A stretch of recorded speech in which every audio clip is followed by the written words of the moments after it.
So hello guys, welcome back to another video. We're working on the Bmw E90i. What are we doing today then? We're swapping out the rear wheel bearings.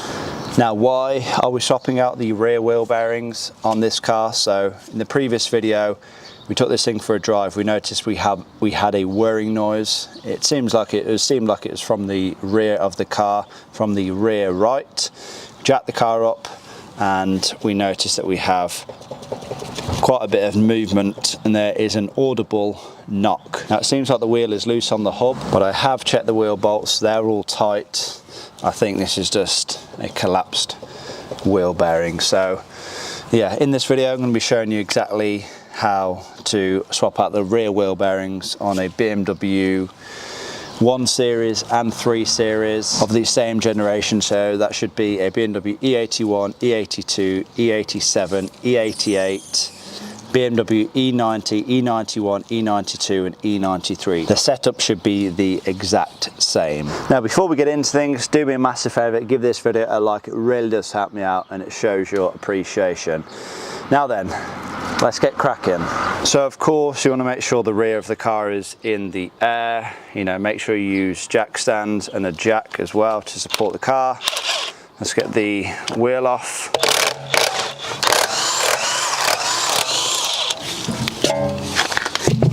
Now then, with the wheel off, obviously it's up to you which way you want to do things, but I think it makes logical sense to try and remove the axle nut first, or the drive shaft nut, whatever you want to call it, just in case. I mean, I'm going to try with an impact wrench, which I wouldn't need anyone to step on the brakes, but if this doesn't come loose with the impact wrench and we have to use a big, you know, extension bar on here, then you know, I might have to get someone to stamp on the brakes just to hold the hub still, because I really don't think the parking brake would hold it. Right then, 36mm 12-point socket on a beastie impact wrench. Let's see what it does.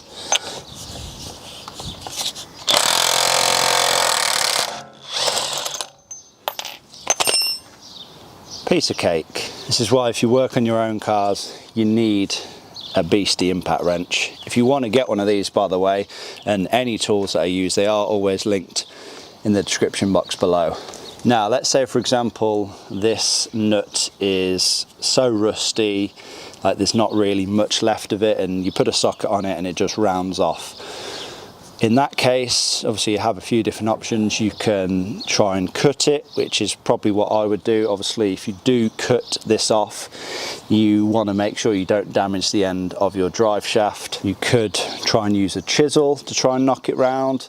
Long story short, if this is rusted and it is rounded, this job is going to take a hell of a lot longer. So yeah, it's just a good job that mine are still in good shape. This video is sponsored by Carly. Now for those that don't know, Carly is a mobile app that connects to your car through its onboard diagnostic port through this device right here. Through this device we can do on-the-go diagnostics, coding and much more.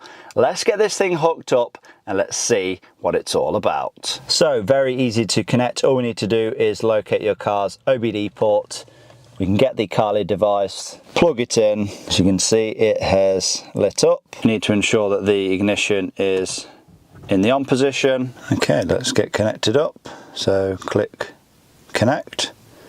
So now that we have Carly connected, then let's head over to features, and we can see we have 3 main categories: vehicle information, customization and maintenance. So we'll start off with vehicle information, and here we can perform some diagnostics.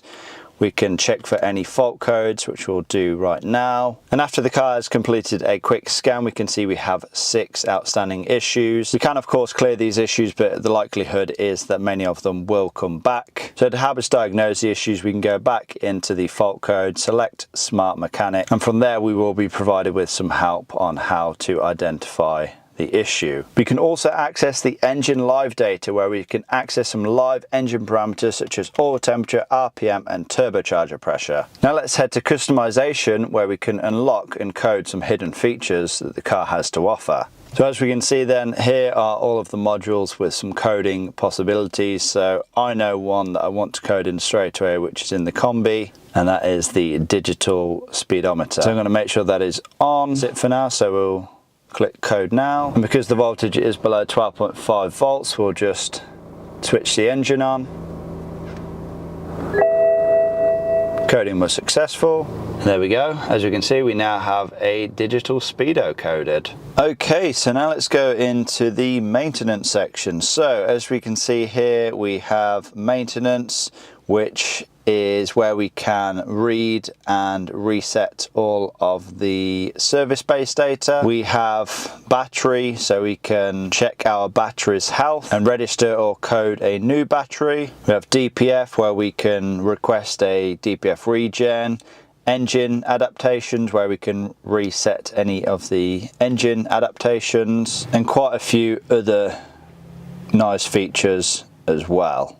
Another nice feature that Carly now offers is the used car check. So if we go ahead to there, we'll type in the registration of one of our cars. So let's do the Bmw E90, check car history. This will display the latest mileage. This will be what was registered at the previous MOT. It will tell us if it is taxed and how long it is valid for. Tells us the country of origin, vehicle owners, so 3, when the next MOT is due, and then all of the previous MOT history. And we can also see that this car has never been stolen either. So then, a very handy device to have in your car at all times. If you want to check out Carly, all details will be down in the description box below. Once again, I want to thank Carly for sponsoring the channel. Now let's go back to the video. Next then is to remove the caliper. Now you can remove the caliper and the caliper bracket itself like separately, but I'm just going to remove the whole thing in one if I can. Just 2 16mm bolts to undo.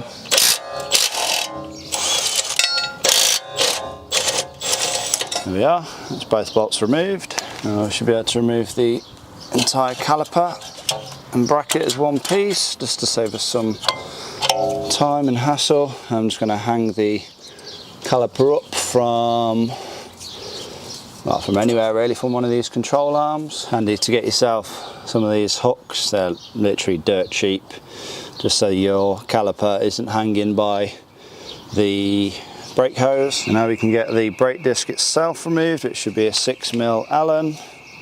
Let's see if we can remove it with just an Allen key. Yeah. We can only remove it with an Allen key because I have copper greased these. I should have copper greased them. Yeah. Put copper grease on them when I installed these brake discs. I know these brake discs look pretty rusty now, but they haven't actually done that many miles. It's just because the car's been sat for, you know, a good few months. Okay, so this can now come off. Next thing we need to do then is remove the wheel hub itself. So again, a couple of ways you can do this. I think the easiest way is just to get a big slide hammer on here and pull it out. It should actually just pull out with the race still on the hub. It should all just pull out of the bearing itself. Okay, so just getting my slide hammer set up. Essentially it's just a bracket that just bolts to the hub with the original wheel bolts, and I've just,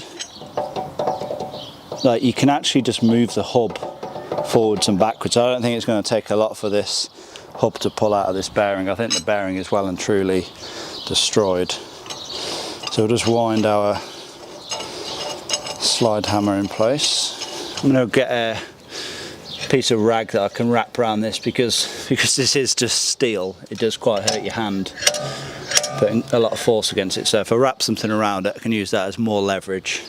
It should come out then. There we are, let's try again.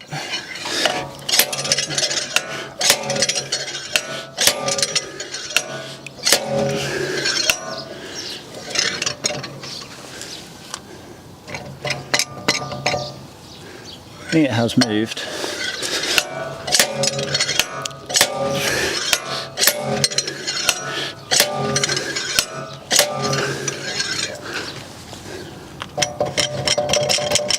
Yeah, it seems pretty loose now.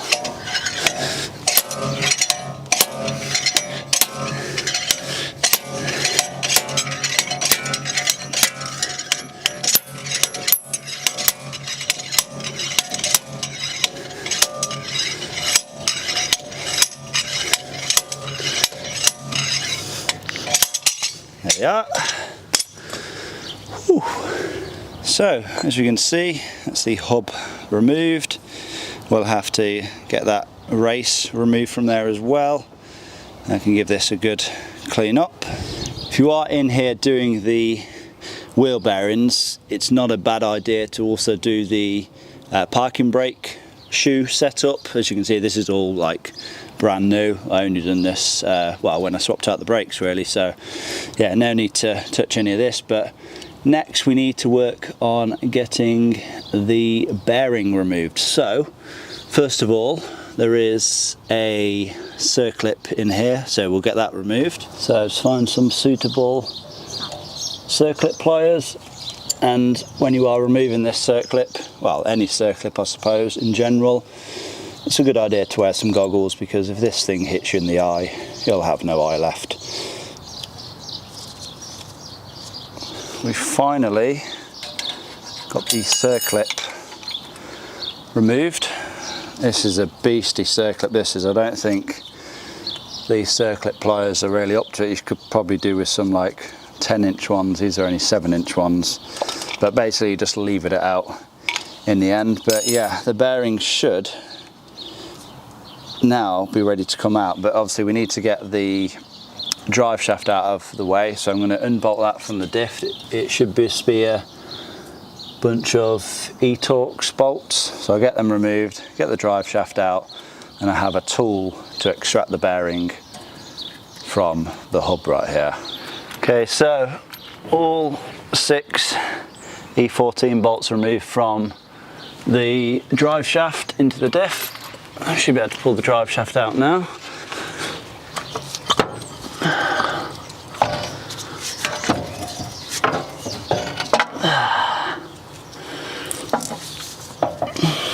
So we now should have a clear run to get this wheel bearing removed. Now you can see a lot of movement back and forth there. I think that's the movement that we was experiencing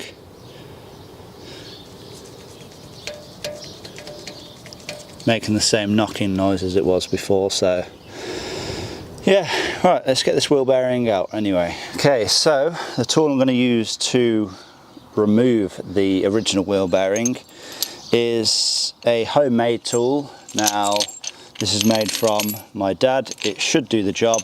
This is basically what any tool that you get in a kit is, well, basically what it consists of. It's just a long threaded bar, a cup to receive the wheel bearing in, and then just a bunch of spacers, washers and nuts. So yeah, I guess that's the perks of having a mechanical engineer as a dad. He can basically make anything out of metal. So right, let's work out which size washers and spacers we need. I know this goes on there like so. We'll get it all set up and we'll start winding this bearing out.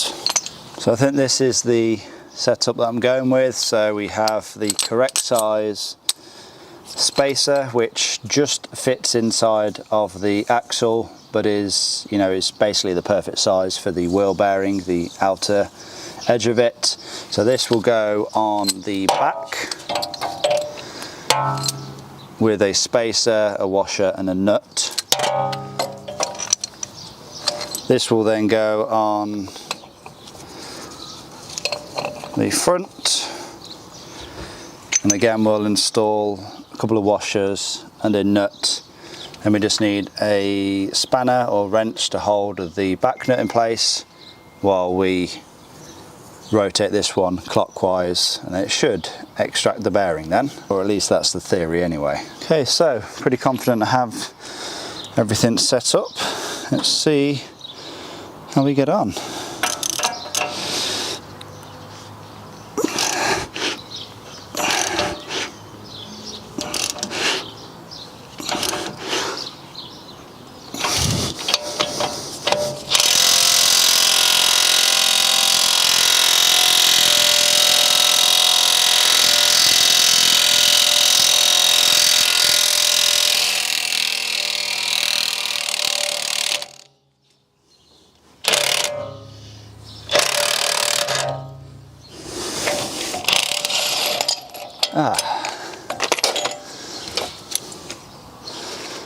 There we go. I did have to kind of play around with the washers and the different spacers, because obviously you need to get a spanner or a wrench on the back, and if this goes too far in, obviously the spanner's just going to fall off. So yeah, I had to kind of double up on the spacers. I guess it would help if you had a longer nut, because then you've got more room for the bearing to actually go through the axle. But yeah, we got it out anyway. So having a look at the bearing itself, then obviously damage is going to occur when you are removing this, but it's moving back and forwards, and this is pretty consistent with how much it was moving. You know, the whole wheel was moving back and forward. So yeah, I'd say it's pretty fair to say this is definitely our issue. I'm just going to give all this a good clean out. It's actually not too bad in here. I thought it was going to be very rusty, but yeah, as you can see, it's actually very clean, the surface in which the bearing sits. So yeah, I'll give that a good clean up and apply a small amount of grease in there, and we can get the new bearing in place.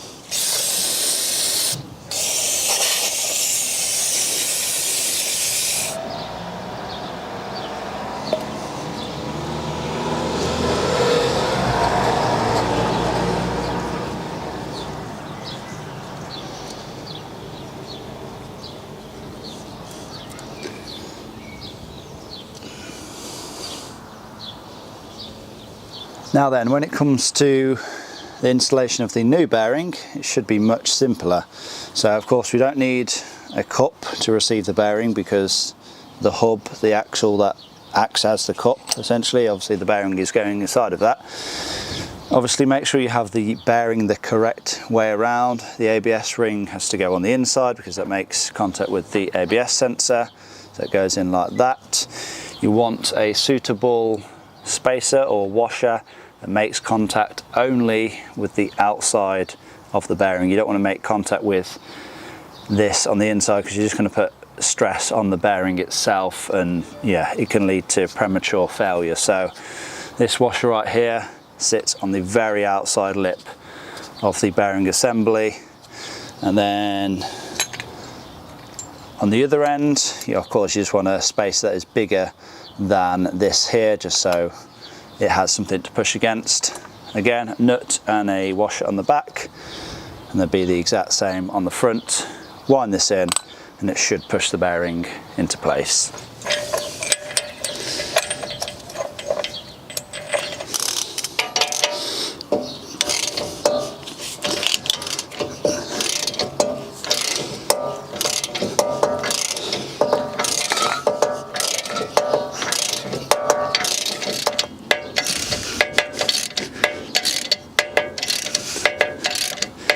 Okay, so now of course we need to remove the bearing race from the hub itself. So right here I just have already attached a bearing splitter, basically just 2 jaws and then 2 bolts or 2 threaded bars, and a nut either side that clamps it together. And then I've just put 2 wheel bolts through the hub, and I'm basically just pushing the locked race off. Okay, so gave the hub a bit of a clean up as well. It's ready for reinstallation now.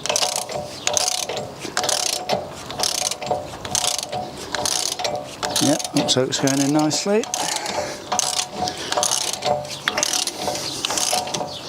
Right, let's get everything put back together then. Let's get the drive shaft back in place, get the brake disc back on, get the caliper back on, wheel back on, and we can get this thing back on the ground.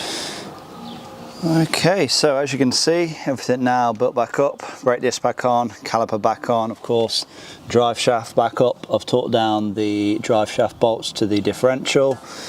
Only thing left to do now is torque down the drive shaft flange nut, or hub nut, whatever you want to call it, and exact same on the other side as well.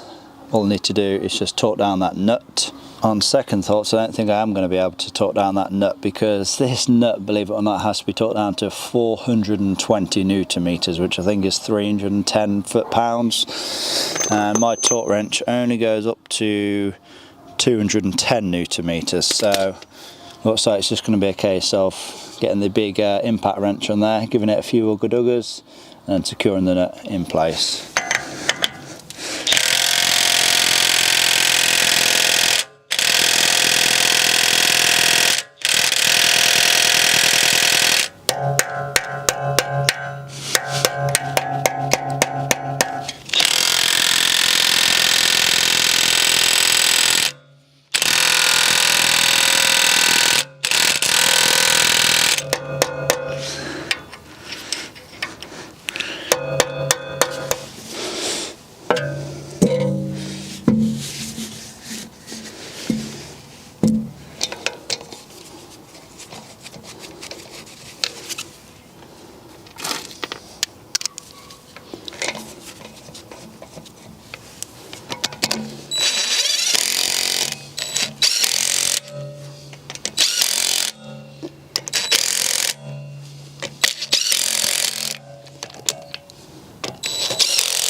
Okay, so just took the 130i for test drive.